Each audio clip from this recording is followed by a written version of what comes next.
பின்னால இழுத்த உடனேயே வானமண்டலத்தில் இருக்கிற தேவமாதர்கள், தேவாதி தேவர்களின் மனைவிமார்களாகிய தேவமாதர்கள், அரம்பையர்கள் தங்களுடைய கழுத்தில் இருக்கிற மாங்கல்ய நாணை 2 கையாலையும் கட்டியா பிடித்துக் கொள்வார்களாம். இவன் இங்க நாணை ஏற்றிட்டான்னா அமர் உலகத்தில் பல பேரினுடைய நான் கீழே இறங்கிடுமா. அதனால 2 கையாலையும் கட்டியா பிடித்துக் கொள்வான். அவ்வளவு அச்சம் இந்திரஜித்தனுக்கு. வானமண்டலத்தில் வாழ்கிற அமரர்களுக்கு இந்திரஜித்தன் என்கிற பெயரை கேட்டாலேயே நடுக்கம். அதனால்தான் வீரம் விளைத்த வேங்கை என்றார்கள் இந்திரஜித்தனை. இவனை இன்துணை உடைய ராவணன் என்னே புவனங்கள் 3ஐயும் வென்றது ஓர் பொருளென புகழல் நாகம்பன். இப்படி ஒரு பிள்ளை இருந்தா எத்தனை லோகத்தை வேணுமானால் ராவணன் ஜெயிக்கலாமே என்று சொன்னார்களே, அப்பேற்பட்ட வீரபுத்திரன். அதிகாயன் மாண்டான்னு செய்தி கிடைத்தது, கும்பன் மாண்டான்னு செய்தி வந்துச்சு. அதிகாயன் மாண்டான்னு செய்தி வந்த உடனே இந்திரஜித்தன் படையோடு போர்க்களத்துக்குள்ள வந்தான். படையோடு இந்திரஜித்தன் உள்ள வருகிறவன் கதறிக்கொண்டு வந்தான். எங்கு நின்றனன் இலக்குவ பெயரவ் ஏழை, எங்கு நின்றனன் இலக்குவ பெயரவ் ஏழை. எப்படி பாருங்கள், இலக்குவன் என்கிற ஏழை எங்க இருக்கிறான்? எம்பி வந்தவனை கொன்று தன்னுயிர் எனக்கு வைத்த தன்மையாளன் என்றான். வந்த என் தம்பியை கொன்னுட்டு நான் எடுக்கிறதுக்காக உடற்கூட்டுல உயிரை சுமந்து கொண்டிருக்கிற ஏழை இலக்குவன் எங்கேன்னு வந்தான். நான் உள்ள இந்திரஜித்தன் படையோட வாரதை பார்த்த உடனே முதல் அச்சம் வானர சைன்யங்களுக்கு தான். பறந்து ஓடுத வானர சைன்யங்கள். எப்படி ஓடுனாங்கன்னு எழுதுனாங்க பாருங்க. பானை நிரம்ப தண்ணி இருக்கு, மண்பானையில ஒரு கல் எடுத்து அடிச்சா எப்படி ஒரே நேரம் எல்லா தண்ணியும் வெளியே போகுமோ, அது மாதிரி கூட்டம் கூட்டமா இந்திரஜித்தனை பார்த்து வானர சைன்யங்கள்லாம் நடுங்கி நாலாதிசையும் பறந்து ஓடுகிறதா. அதிகாயனை கொன்றவன் யார்? அவ்வளவு ஆத்திரமா இந்திரஜித்தன் உள்ள வந்தான். இந்திரஜித்தன் விளைத்த வீரம் சாமானியமானது கிடையாது. அவனோடு போர் செய்வதற்கு தேவாதி தேவர்களை அஞ்சுவார்கள் என்றால், அவனோட ஆற்றல போர்க்களத்துல சரிக்கு சமமான இந்திரஜித்தனுக்கு சமமான ஆற்றல் உடைய இலக்குவன் இந்திரஜித்தனை சந்தித்து போர் செய்வதற்கே எவ்வளவு திணறினான் என்று ராமாயணம் சொல்லுகிறது. சாமான்யமா இந்திரஜித்தனை ஒன்னும் ஜெயிக்க முடியாது. எல்லா மாய சித்திகளிலேயும் வல்லவன். விபீஷ்ண மட்டும் பக்கத்துல அனுசரணையா இருந்து இவ்வளவு விஷயங்களையும் சொல்லி வைக்கலையானா இவ்வளவு எளிமையா ராமராவண யுத்தம் முடியாது. அவன் தானே சரணாகதின்னு வந்து சேர்ந்த பிறகு அத்தனை ரகசியங்களையும் போட்டு உடைச்சவன். இலங்கையினுடைய மதில் எப்படி இருக்கு, ராவணன் எப்படிப்பட்டவன், அவனுக்கு எத்தனை குமாரர்கள், அவர்களோட பலம் எப்படி, அகழி எப்படிப்பட்டது, அங்க இருக்கக்கூடிய போர்ப்படைகள் என்னென்ன, 4 வகை சைன்யங்களின் அளவு எவ்வளவு, மூலபல சைன்யம் எப்படி, இது எல்லாத்தையும் சொல்லி வைத்து எல்லாருடைய வீரத்தையும் எல்லாருடைய பலவீனத்தையும் ஒன்னும் ஒழிக்காம சொல்லி கொடுத்தவன் இந்த விபீஷணன் தானே. அத்தனையும் சொல்லி வைத்தவன். அது மட்டும் இல்ல, நாம சாதாரணமா மேலோட்டமா படிச்சுட்டு சொல்லுவோம். என்னதான் இருந்தாலும் தன்னோட சாம்ராஜ்யத்தில் உள்ள ரகசியங்களை எல்லாம் இங்க வந்து சேர்ந்து இங்க சொல்லலாமா அப்படின்னு கேட்பார்கள். அப்படி சொல்லாம இங்க வந்து சேர்ந்திருந்தான்னு வைங்க, அப்ப அது எப்படி கேட்போம், அதுக்கு ஒரு கேள்வி கேட்போம். வந்த இடத்துக்கு உண்மையா இருக்க வேண்டாம். இப்படிதான் இங்க வந்த பிறகும் அதை சொல்லாம இருந்திருக்கானே, வந்த இடத்துக்கு உண்மையா இருக்க வேண்டாம் அப்படின்னு ஒரு கேள்வி கேட்போம். ஏதாவது ஒரு ஸ்டாண்டு தானே இருக்க முடியும். வந்து இவன் எல்லா இந்திரஜித்தனுடைய மாயாஜாலங்கள், அவனுடைய சக்தி, அவனுடைய ஆற்றல், அவனோட மந்திர வித்தை, இவைகளின் தன்மைகளை எல்லாம் ஒன்று விடாமல் ராமருக்கு அணுக்க தொண்டர்களாக இருக்கிறவர்களுக்கும் விபீஷணன் சொல்லி வைக்கலன்னா இவ்வளவு எளிமையா இது நடக்காது. அவ்வளவு ஆற்றல் உடைய இந்திரஜித்தன், அவனையும் ஆஞ்சநேயர், அங்கதன், நீலன் எல்லாரும் சந்தித்து சண்டையிடுகிறார்கள். ஒரு காலகட்டத்தில் இந்திரஜித்தன் களத்திற்குள் வந்தான். அவனுடைய கவனம் முழுச இலக்குவன் மேலே தான் இருக்கிறது. லட்சுமணருக்கும் இந்திரஜித்தனுக்கும் நடந்த கடுமையான போராட்டம். அம்பு மழை மாறி மாறி கணைகளை பொழிகிறான் இந்திரஜித்தன். கொஞ்சமும் சளைக்காமல் லட்சுமணர் மாறி மாறி அவரும் அஸ்திர பிரயோகம் பண்ணுகிறார். கடுமையான இந்த போர்க்களத்தில் நடக்கிற இந்த சண்டையை பார்க்கறதுக்காக வானமண்டலத்துல வந்து தேவாதி தேவர்கள் கூட்டம் கூட்டமா இருந்து இந்த இந்திரஜித்தன் அழிஞ்சிட்டான்னு சொன்னா தேவாதி தேவர்கள் தங்களுக்கு விடுதலை கிடைத்து விடும் என்று நினைத்து கொண்டிருந்தார்களாம். ஏன், அவனை அழிக்கிற வரைக்கும் ராவணனை அழிக்க முடியாது. ராவண யுத்தத்தினுடைய கிளைமேக்ஸ் வந்து இந்திரஜித்தனுடைய வதம் தான். இந்திரஜித்தனை வதம் பண்ணிட்டா ராவணனை வதம் பண்ணிடலாம், அதுதான் கிளைமேக்ஸ். பாரத கதையில் அதானே, கர்ணனை வீழ்த்திட்டா துரியோதனை வீழ்த்திடலாம். கர்ணனை வீழ்த்தி விட்டால் அதுதான் துரியோதனன் வீழ்ச்சிக்கு முகவுரை. அது மாதிரிதான் ராமாயணத்துல இந்திரஜித்தனை வீழ்த்திட்டா தேவாதி தேவர்களுக்கு விடுதலை கிடைத்ததை போல ஆகிவிடும். ஆர்வமாய் பார்த்து கொண்டிருக்கிறார்கள், இவனை யார் வெல்வார்கள்? அஸ்திர பயிற்சி மட்டுமா இருக்கு? அவனா பெருக்கி கொண்ட அவனுடைய வீரம் மட்டுமா இருக்கிறது இந்திரஜித்தனுக்கு? எல்லா விதமான மந்திர தந்திர வித்தைகளிலேயும் தலை சிறந்தவனாக இருக்கக்கூடியவன். அவனை எதிர்த்து போரிடுவதே அவ்வளவு கடுமையான ஒன்று. அவ்வளவு போராட்டம், இளைய பெருமாளுக்கும் லக்ஷ்மணருக்கும் போராட்டம் நடக்குது. இந்த ராமாயணம் நடந்துட்டு இருக்கு பாருங்க. நாம் இந்த ராமாயணத்தை கேட்டுக்கிட்டே இருக்கிறோமே, இந்த ராமாயணம் கேட்டுக்கிட்டு இருக்கிற காலகட்டத்துக்குள்ளேயே எல்லா முக்கியமான நாளும் வந்துட்டு போகுது. ஆடி அமாவாசை அன்னைக்கு தொடங்கினோம், அப்புறமா வரிசையா எல்லாம் வருது. நாக சதுர்த்தி வருது, கருட பஞ்சமி வருது, இப்படி ராமாயணத்தோட சம்பந்தப்பட்ட எல்லாம் இடையில வந்துகிட்டே இருக்கு. நாக சதுர்த்தி வந்துட்டு போயிடுச்சு, அப்புறமா கருட பஞ்சமி வருது. இந்த கருடனுக்கு ராமாயணத்துல எவ்வளவு முக்கியமான ஒரு இடம் பாருங்க. கருடனுக்கு எவ்வளவு பெரிய இடம். இன்னைக்கும் எந்த பெருமாள் கோயில்ல போய் சேவிக்க போனாலும் முதல்ல கருடனை சேவிச்சுட்டு தான் பெருமாளை சேவிக்கும். வானத்துல இருந்து எல்லாரையும் கூட்டு வந்தார். ராமாவதாரமா நான் போறேன் பூமிக்கு, எல்லாரும் வாருங்கன்னு கூட்டிட்டு வந்தார்ல. தேவேந்திரன் வந்துட்டான், வாலியா வந்துட்டான், சூரியன் வந்துட்டான், சுக்ரீவனா வந்துட்டான், வாயுபவான் அனுமனா வந்துட்டார், ஆதிசேஷன் லக்ஷ்மணா வந்தாச்சு, சக்கரம் பரதனா வருது. எல்லாரையும் கூட்டிட்டு இங்க வந்தார். எல்லாரையும் கூட்டிட்டு வந்தவர் இந்த கருடனை மட்டும் வான்னு சொல்லல. வான்னு சொல்லாமல வந்துட்டார் ராமாவதாரத்துல. கருடனை வான்னு சொல்லலையே. வான்னு சொல்லாம நீங்க வந்திருக்க வேண்டியதானே, கருடனையும் கூட்டிட்டு வந்திருக்கலாம். ஆதிசேஷனை கூட்டிட்டு வரும்போது கருடனை கூட்டிட்டு வர வேண்டாமா? கூட்டிட்டு வரல. ஆதிசேஷன் படுக்கை, இருந்தால் இருக்கை, நடந்தால் குடை, நின்றால் சிங்காசனமா இருக்கிறது இல்லையா? ஆதிசேஷனை பிரிவாரா இந்த அவதாரம்? அது மாதிரி தானே கருடன். எல்லா அவதாரத்திலையும் பகவானுக்கு வாகனமாயிருக்கக்கூடிய கருடனை வா என்று அழைக்காமல் ஆதிசேஷனை மட்டும் வான்னு வரவழைச்சுக்கிட்டு வந்தார். அவர் இங்க லக்ஷ்மணரா வந்துட்டு அந்த கருடனுக்கு ஒரே ஏக்கமா மனசுல. எல்லாரையும் வான்னு கூப்பிட்டாரே, போற அவசரத்துல நம்ம வா, அவதார நோக்கத்தை நிறைவேற்றுறதுக்கு ஓம் பங்கு ஒரு சின்ன பங்கு இருக்கு, நீயும் என் கூட வான்னு கூப்பிடாம போயிட்டாரே அப்படின்னு கருடனுக்கு எண்ணமா. பகவான் நினைச்சாரா, கருடனுக்கு அப்பப்பதான் ஒரு வேலை இருக்கு இந்த அவதாரத்துல, எதுக்கும் முழுசும் வைகுந்த சோகத்தை விட்டுட்டு இவனை பூமிக்கு கூட்டிட்டு போவானு, தேவைப்படும் போது ஒரு போன் பண்ணி கூப்பிட்டுக்கலாம், அது வரைக்கும் இருக்கட்டும் அங்க, எதுக்கும் முழுசும் இவனையே நம்மோட கூட்டிட்டு போனோம்னு பகவான் நினைச்சாராம். அந்த கருடன் நினைச்சதா, எல்லாரும் போறாங்க, இவர் தசரத சக்கரவர்த்தியோட பிள்ளைய அவதாரம் பண்ண போறாரு, என்ன மட்டும் வைகுந்தத்துல விட்டுட்டு போயிட்டாரேன்னு அந்த கருடன் நினைச்சுதான். அதனால அந்த கருடன் பாருங்கள், அதுக்கு மனசுல அவ்வளவு ஏக்கம். அந்த ஏக்கத்தை தீர்த்த படலம் தான் ராமாயணத்துல நாகவாச படலம். அந்த நாகவாச படலத்துல தான் கருடன் ஓடி வந்த பிறகுதானே அந்த பாசத்தினுடைய கட்டுக்கள் விலகுவதாக படிக்கிறோமே. அப்பதான் அந்த கருடன் ஸ்ரீ ராமபிரானை வாழ்த்தும் போது அந்த கருடன் மனசுல இருந்த ஏக்கத்தை, எல்லாரையும் அவதாரம் பண்ண போறேன் வான்னு அழைச்சுக்கிட்டு போனேன், என்ன மட்டும் நீ கூப்பிடல, நல்ல வேளை இப்பவாவது எனக்கு இந்த கைங்கரியத்துல ஒரு சின்ன பங்கு எடுக்கிறதுக்கு எனக்கு ஒரு வாய்ப்பு கிடைச்சதேன். இவ்வளோ கருடனை வணங்கணும். ஆடி சுவாதி அவரோட ஜென்ம நட்சத்திரம், கருடனை கட்டாயம் வணங்கணும். இது எப்படியோ இந்த ராமாயண கதைக்கும் இது வரக்கூடிய நாள்கள் எல்லாமே அப்படி பொருத்தமா வருது பாருங்கள். நாக சதுர்த்தி வந்துட்டு போச்சு. நாக சதுர்த்தி அன்னைக்கு நாகருக்கு போய் புத்துக்கு பால் விட்டு நாகரை சுத்தி வணங்கி கும்பிடணும். ஆதி காலத்திலிருந்து இப்ப வரைக்கும் அதனுடைய விஷத்துக்கு அஞ்சாதவர்கள் யாருமே கிடையாது. நாகம் நல்லது பண்ண ஆரம்பிச்சதுன்னா நாகராஜா எல்லாருக்கும் நல்லது பண்ணுவார்.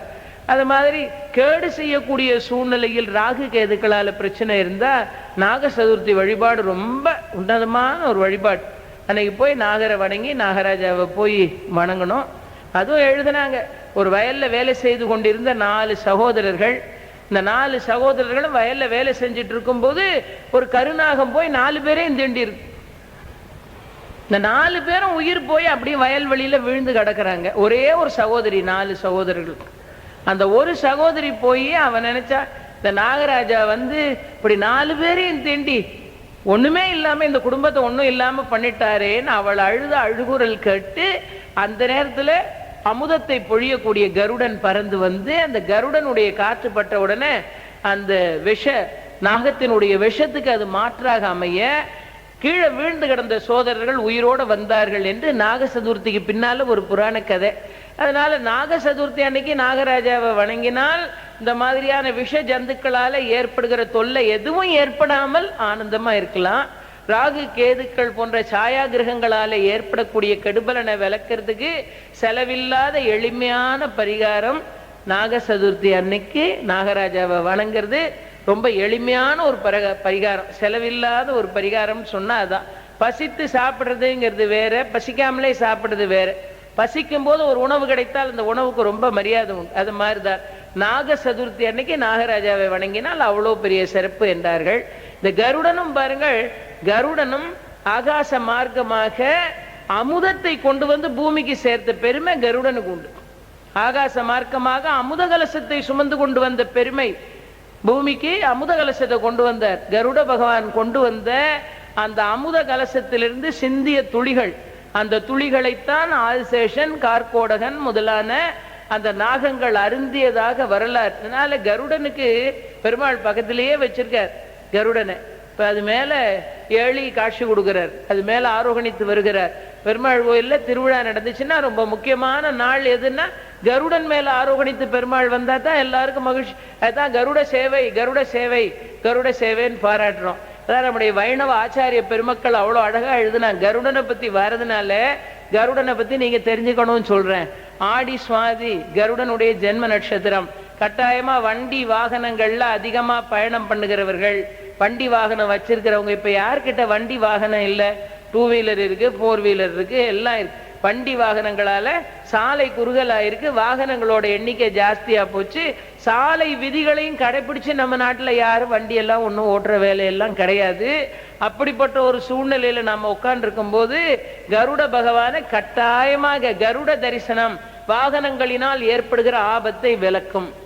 யாராவது ஒரு முதலாளி கிட்ட போய் டிரைவரா உட்கார்ந்து பணி செய்துகிட்டு இருக்காங்கன்னு வைங்க, அவங்க கட்டாயம் கருட தரிசனம் பண்ணணும். கருட தரிசனம் பண்ணினால் தினமும் சாலையில போகணுமா இல்லையா? வண்டியில கருட தரிசனம் பண்ணினார்கள் என்றால் வாகனத்தின் மூலமாக ஏற்படுகிற விபத்தை தடுக்கலாம்.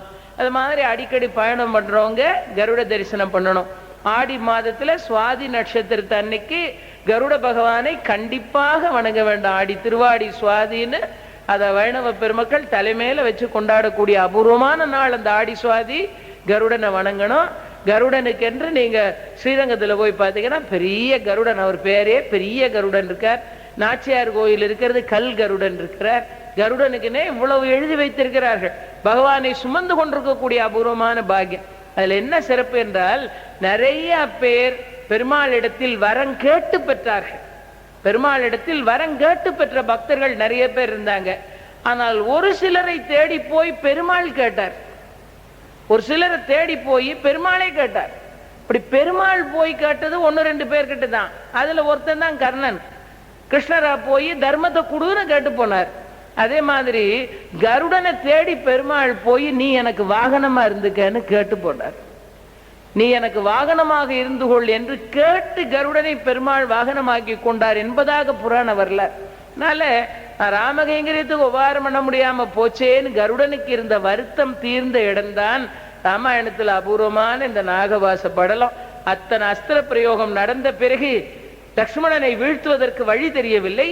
என் சகோதரனான அதிகாயனை கொன்றான், அவனை வீழ்த்துவதற்கு எனக்கு வழி தெரியவில்லை. இவ்வளவு நேரமாக போராடினேன், இதற்கு மேலும் என் அஸ்திரங்கள் இவனிடத்தில் பலிக்கவில்லை என்றால் இனிமேல் என் மாயாவித்தையைத்தான் நான் பயன்படுத்த வேண்டும் என்று சொல்லி இந்திரஜித்தன் போய் ஆகாசத்துல மேகங்களுக்குள்ள போய் மறைஞ்சிட்டான். மேகங்களுக்குள்ள போய் மறைந்து கொண்டு மேகத்துல மறைஞ்சுக்கிட்டு தான் உள்ள இருந்து என்ன செய்தான்? நாகபாசத்தை ஏவினான். இந்த நாகபாசத்தை ஏவின உடனே அந்த பாசத்தை எழுதுறான் கம்பன். மேல இருந்து இந்திரஜித்தன் மந்திரங்களை ஜெபித்து நாகபாசத்தை ஏவிட்டான். அந்த நாகங்கள் என்ன செய்கிறதா? பூமியில அந்த பானம் வந்து இந்த வீரர்களை எல்லாம் பிணித்து, இந்த நாகபாசம் வீரர்களை பிணித்து லட்சக்கணக்கான சர்ப்பங்கள் கண்ணிமைக்கிற நேரத்துல லட்சக்கணக்கான விஷ சர்ப்பங்கள் அந்த போர் நடந்து கொண்டிருக்கிற களத்துல இந்த வானர வீரர்களையும் சரி ராமனுடைய படைகளையும் சரி இங்கு அங்கு அசைக்க விடாமல் அந்த நாகங்கள் கயிறுகளைப் போல விஷ நாகங்கள் இறுக்கமாக அவர்கள் மேனியை தோளோடு சேர்த்து பிணித்தது. அங்கெங்க அசைய முடியாது. லட்சக்கணக்கான சர்ப்பங்கள் போர்க்களத்துல எப்படி உயிர் பிழைப்பார்கள்? நாகபாசத்தினால் அப்படியே கட்டுப்பட்டு போய் இந்த காட்சியை பார்த்தான். நான் கூட இன்னைக்கு பேசும்போது சொன்னேன், இந்த காட்சியை ராமர் பார்க்கிறார். அப்படியே ராமருக்கு லக்ஷ்மணர் இந்த கோலத்துல பார்த்த உடனே தாங்க முடியவில்லை.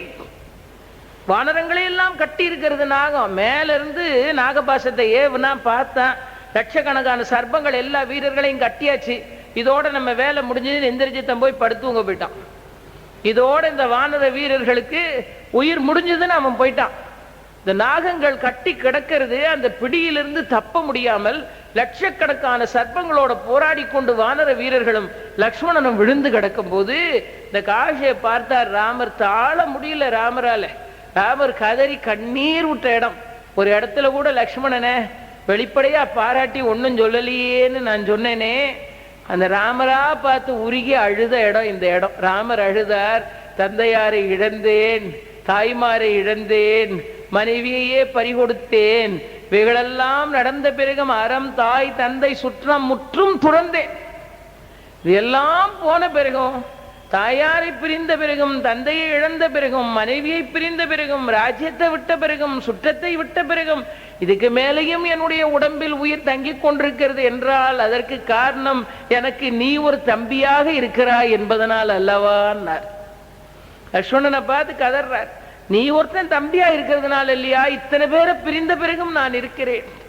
இதுதான் அறத்தின் வலிமையா? இனி அறந்தான் என்னன்னா ராமன். அறத்தின் மூர்த்தியான ராமனே பதர்ன இடம். சில நேரம் தர்மத்துக்கே இப்படி சோதனை வரும். தர்மத்துக்கு சோதனை வரும்போது அதை பார்த்துக்கிட்டு இருக்கிறவன், தர்மத்தின் தன்மை தெரியாதவன், தர்மத்துக்கு சோதனை வரும்போது என்ன சொல்லுவான் தெரியுமா? இப்படித்தான் நாளெல்லாம் நன்மை செய்யறவன் இப்படித்தான் கஷ்டப்படணும், அதனாலதான் நாங்கள்லாம் செய்யாம இருக்கோம்.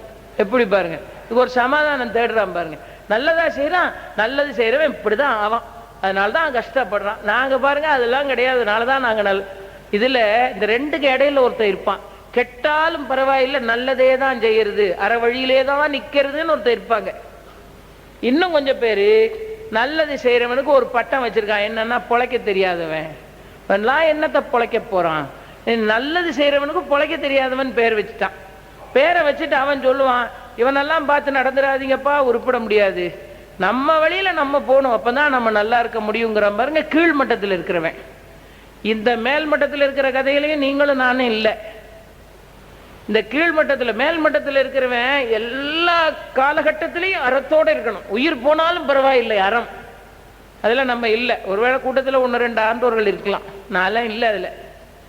அப்புறம் அந்த 3வது வருஷம் ஒன்று இருக்குல்ல, அது என்னன்னா பழக்க தெரியாதவன், நல்லது செஞ்சுதான் கெட்டு போய்கிட்டு இருக்கான், நாம தீமையே செய்வோங்கிறானே, அந்த இடத்துலையும் நம்ம நிச்சயமா இல்லை.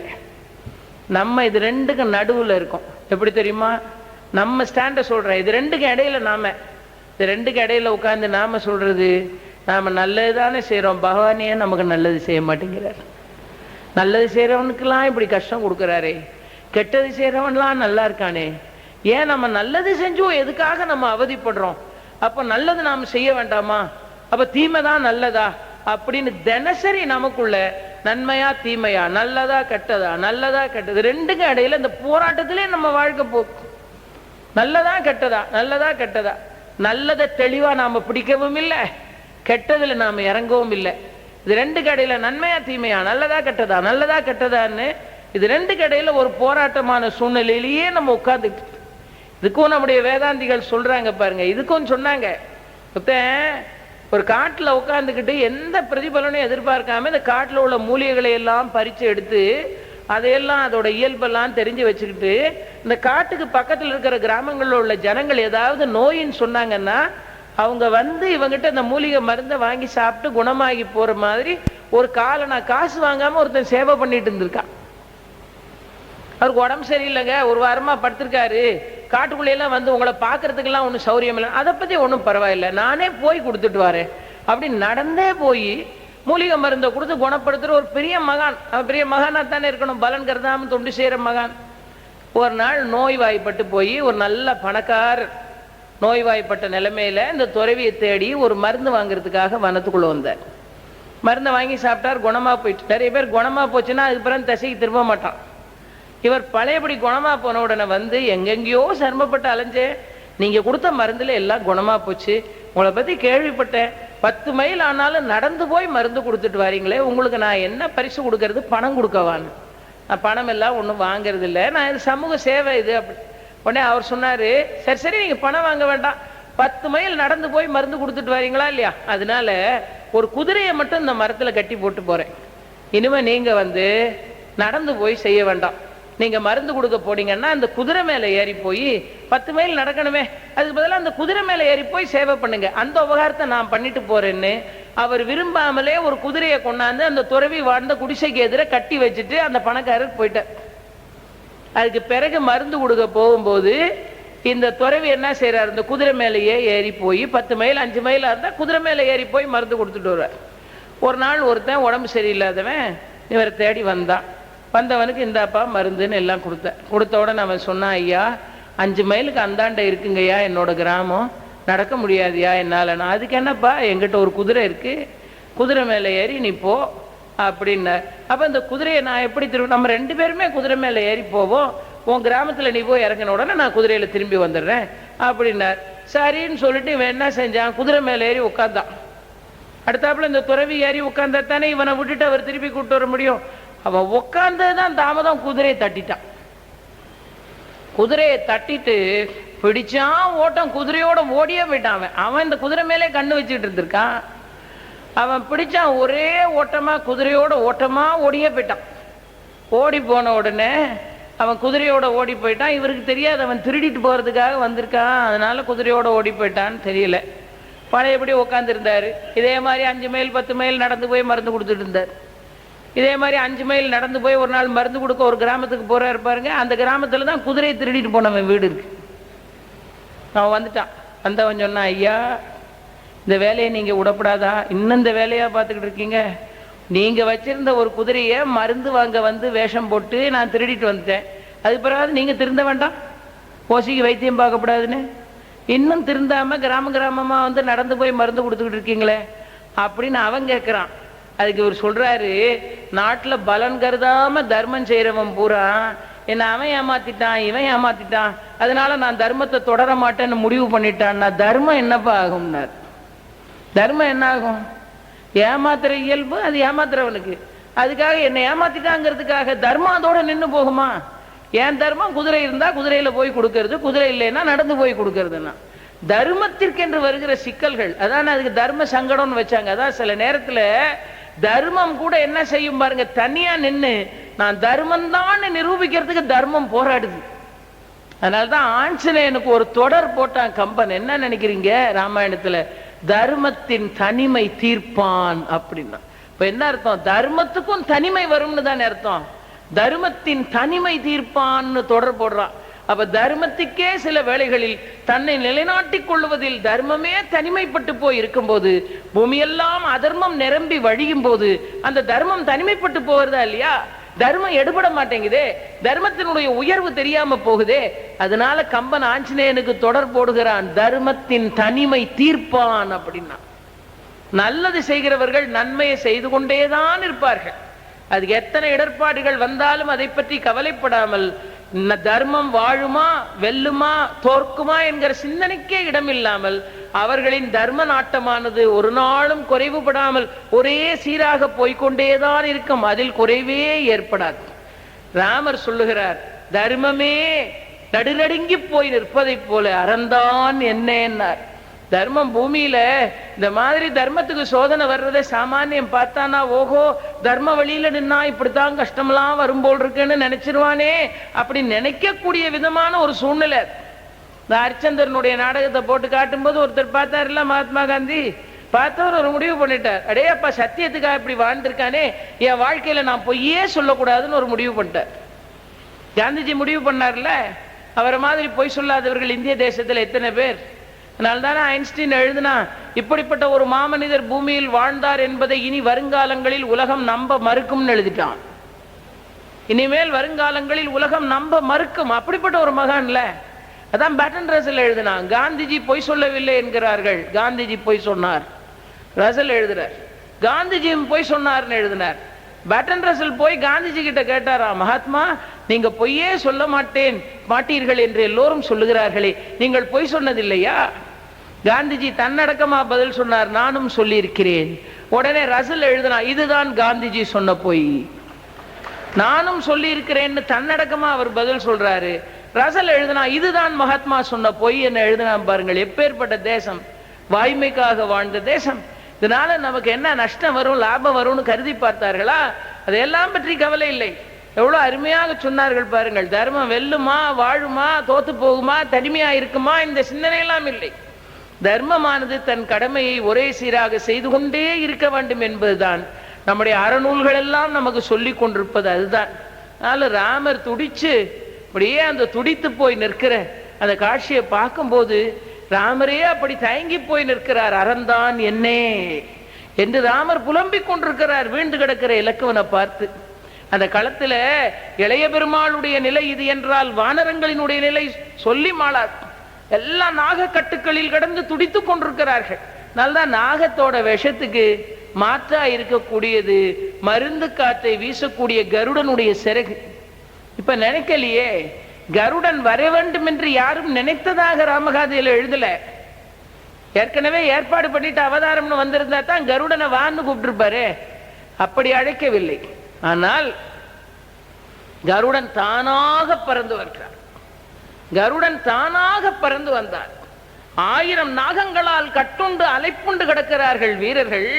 மேல அப்படியே கருடன் பறந்து வரும்போது அந்த கருடனுடைய சிறையில் உள்ள மந்திர காற்று பட்ட மாத்திரத்துல அப்படியே கட்டுண்டு போய் கிடக்கிறவர்கள் எல்லாம் தன்னால் நாகக்கட்டுகள் அவிழ்ந்து நாகங்கள் எல்லாம் வலுவிழந்து போக பழையபடி வானர சைன்யங்களும் இளைய பெருமாளும் நாகபாசத்தினால் மீட்கப்பட்டு எழுந்து வந்தார்கள். ஆனாலும் வீழ்ந்து கட்டி கிடக்கிற காட்சியை பார்த்து ராமர் புலம்பிய புலப்பம் இருக்கிறதே. ஒரு காலகட்டத்தில் தன்னிலை என்ன என்பதை சிந்திப்பதற்கு கூட அவகாசம் இல்லாத ஒரு சூழ்நிலையை ஸ்ரீ ராமச்சந்திரமூர்த்திக்கே உண்டாக்கிச்சு. அதனால்தான் எழுதுனாங்க, நேற்று பார்த்த விபீஷண சரணாகதியில குகனோடும் ஐவரானோம் எம்முளை அன்பின் வந்த அகன் அமர் காதல் ஐய. எத்தனை தொடர் விபீஷணன். எம்முளை அன்பின் வந்த அகன் அமர் காதல் ஐய. அப்படி விபீஷணனை பேசினார். நான் அந்த நாகபாசம் கட்டி வீழ்ந்தவன் கிடக்கும் போது அந்த காட்சியை காண ராமருக்கு சைக்கல. அதை பார்த்த உடனே ஸ்ரீ ராமச்சந்திர மூர்த்தியே, சிதப்பிரஞனான ராமச்சந்திர மூர்த்தியே, நன்மையும் தீமையும் ஒன்று போல் பாவிக்கிற ராமச்சந்திர மூர்த்தி கூட லக்ஷ்மணன் விழுந்து கிடக்கிற நிலைமையை பார்த்த உடனே அந்த இலங்கை வேந்தன் மைந்தனோடு இளைய கோவுக்கு அடுத்தது என்று என்னை வல்லை அழைத்திலை. அரவின்கை தொடுத்த பாசம் கரத்தோடு துணித்து வீழ்த்த என்னை கெடுத்தனை விட நான். எந்த கையால நாகபாசத்தை ஏவினானோ இந்திரஜித்தன், அந்த கையையும் கரத்தையும் துணித்து வீழ்த்தி அவனுடைய உயிரை குடிப்பதற்கு ராமா நீ வா என்று என்னை அழைக்கவில்லை. நாகபாசம் இவ்வளவு மாயங்களை செய்யும் என்பதை முன்னமே நீ எனக்கு சொல்லியிருக்கலாம், சொல்லவில்லை. என்னை கெடுத்தனை விட நான் ராமர். விபீஷணனை பார்த்து சொன்ன ஒரு வார்த்தை. அதனால்தான் அந்த நாகபாசம் கட்டி உருண்டு கிடக்கும் போது போராட்டத்துல கடந்தாங்க வானர வீரர்கள். லக்ஷ்மணன் அப்படியே கட்டுண்டு கிடக்கிறான். அதை விட பெரிய போராட்டம் யாருக்குன்னா இந்த விபீஷணனுக்கு தான்.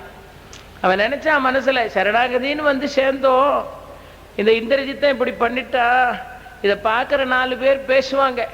இந்த விபீஷணன் வந்து சேர்ற மாதிரி சேர்ந்து அவன் அண்ணன் மகனை ஏவுற மாதிரி ஏவ வச்சு நாகபாசத்தினால கட்டுற மாதிரி கட்ட வச்சு வானர சைன்யங்களை எல்லாம் சாகுற மாதிரி சாகடிச்சு மறைமுகமா இவன் லங்கைக்கு வெற்றி தேடி கொடுக்கிற வேலையை பார்த்துட்டா இந்த மாயமெல்லாம் விபீஷணனுக்கு தெரியாமலா இருந்திருக்கும். இதை முதல்ல சொல்லி தடுத்திருக்க வேண்டாமான்னு 10 பேர் பேசுவாங்கன்னு விபீஷணனுக்கு ஏற்கனவே தெரியும். அவன் அதுக்கே புலம்பிட்டான். என்னென்ன பேச போறாங்களோ, கொல்வித்தான் என்பரோ, கூட்டு வித்தான் என்பரோ, எல்லாம் புலம்பி முடிச்சுட்டான். புலம்பி முடிச்சவன் சொன்னா, சரி சரி நான் உண்மையாவே ராமனுக்கு உண்மையா தான் இங்க வந்து சேர்ந்திருக்கேன். நான் இந்திரஜித்தனுக்கு மறைமுகமாக எந்த ஒரு துணையும் பண்ணல, என் மனசு சுத்தமா தான் இருக்கு. ஆனா இந்த நாகபாசத்தினால கட்டுண்ட இந்த நிகழ்ச்சியை பார்த்துட்டு யார் யார் என்ன குறைவா பேசினாலும் அது எனக்கு அல்ல. விபீஷணன் சொல்றான், யார் எப்படி குறையா பேசினாலும் அதை பார்த்து கவலைப்பட எனக்கு நேரம் இல்லை. ஏன்னா என் அளவில் நான் நேர்மையானதான் பண்ணிருக்கேன். அப்படி தவறா பேசினா அதுக்கு ஒண்ணு சொல்றான் பாருங்க. தவறா பேசினால் அபூர்வமான வார்த்தை கம்பன் பயன்படுத்துகிறான். அவரவர் கல்வித்தாம் வார்த்தை என்றான். ஒருத்தரோட பேச்சு அவரவர் கல்வியின் தரம் எவ்வளவோ அதுக்கு ஏத்த மாதிரி தான் பேச்சு இருக்கு. அவரவர் கல்வித்தாம் வார்த்தை என்றார். அவரவர் கல்வியின் தரத்துக்கு ஏத்த மாதிரி பேச்சு இருக்கும். அதனால யார் யார் அறிஞ்சு அறியாம என்னென்ன பேச போகிறார்கள் அதற்கெல்லாம் நான் ஒன்றும் பதில் தயார் பண்ண முடியாது. விபீஷணன் சொல்றான், அவரவர் கல்வித்தான் வார்த்தை என்றார். யார் யார் என்னென்ன பேச போறாங்களோ அவரவர் இயல்புக்கு ஏத்த மாதிரி பேச போறாங்களோ அதை கேட்பதை தவிர எனக்கு வேற வழி இல்லைன்னு அவன் துடித்தான். நல்ல வேளை கருடன் பறந்து வந்தான். என்னை கெடுத்தனை விடனான்னு சொல்லிட்டாரு பாருங்கள். என்னை கெடுத்தனை விடனான் ராம சொல்லிட்டார். ஆனா சொன்ன பிறகு அதோட முடியல. மனசுக்குள்ள இவ்வளவெல்லாம் உபகாரம் பண்ணவன, சரணம்னு நம்ம தேடி வந்தவன, நம்ம கிட்ட வந்து தன்னை அடைக்கலப்படுத்திக்கிட்டவன, லங்கையோட ரகசியம் முழுசையும் சொல்லி கொடுத்தவன, அவ சகோதரனை மறந்து நம்மளையே சகோதரனா ஏத்துக்கிட்டவன, உணர்ச்சி வசப்பட்டு கெடுத்தனைன்னு பேசிட்டமேன்னு மனசுக்குள்ள இருந்துச்சு ராமருக்கு. மனசுக்குள்ள இருந்தது கொஞ்சம். அந்த மனசுக்குள்ள இருந்தத ஒருத்தரை கூப்பிட்டு ஒரு வேலை சரியா செய்யல, ஒரு 25% கேர்லெஸ்ஸா இருந்த உடனே ஒரு நல்ல உரிய பதவியில் இருக்கிறவங்க இந்த வேலையை இப்படி பண்ணிட்டியப்பா, உன்ட்ட ஒப்படைச்சா நீ ஒழுங்கா செய்வன்ல கொடுத்த, இப்படி பண்ணிட்டியா அப்படின்னு திட்டுறது சகஜம்தான். எல்லாம் செய்ய முடியாதுடா, இதை இன்ட்ரெஸ்ட் பண்ணிட்டு போனேன், நான் எதிர்பார்த்ததை விட நீ பிரமாதமா பண்ணிருக்க அப்படின்னு சொல்லும் போது அவனுக்கும் அன்னைக்கு சத்தம் போட்டாரு, இன்னைக்கு நல்லா செஞ்ச உடனே பாராட்டிட்டார் அப்படின்னு அந்த சத்தம் போட்டதுக்கு அவ்வளவு மதிப்பு கொடுக்க மாட்டான். பாராட்டினதை சொல்லி சொல்லி சந்தோஷப்படுவான். இவருக்கும் ஓடா உழைக்கிற ஒருத்தனை இப்படி ஒரு வார்த்தை சொல்லிட்டோமே பரவாயில்ல, இன்னைக்கு ஒரு நல்ல வார்த்தை சொல்லி அதை சரி பண்ணிக்கிட்டோம்னு இவருக்கு ஒரு சந்தோஷம். அதே மாதிரியான மனோநிலையை ராமனுக்கு உண்டாக்கி இடம்தான் இது. கெடுத்தனை விடனான்னு சொல்லிட்டார். ஆனால் சொன்ன உடனே மனசுல நினைச்சாரு என்னன்னா, இதை சரி பண்றதுக்கு ஒரு சந்தர்ப்பம் வரணுமே. நம்மையே வந்து அடைக்கலம் என்று அடைந்தவனை பார்த்து உணர்ச்சி வசப்பட்டு விடனா என்ன கெடுத்துட்டியேன்னு ஒரு வார்த்தை சொல்லிட்டோமே, இதை மாற்றுவதற்கு ஒரு சந்தர்ப்பம் வர வேண்டுமே என்று ராமபிரான் எதிர்பார்த்து கொண்டிருந்தார். நாகபாசத்தினால் கட்டுண்டு கிடந்தவர்களை கருட பகவான் தன்னுடைய மந்திர காட்சினால் உயிர்ப்பித்தார் என்பது அபூர்வமான இடம் நாகபாச படலத்துல. நான் அந்த கதையை ஆரம்பிக்கிற அன்னைக்கு சொன்ன அதைத்தான். இந்த நாகபாச படலத்தை தான் சிதம்பரத்துல ஒரு காட்டுக்குள்ள இருந்து ஒரு தீட்சிதருடைய குழந்தை பாம்பு தீண்டியதனால உயிர் போன பிறகு அந்த குழந்தைய கொண்டு போய்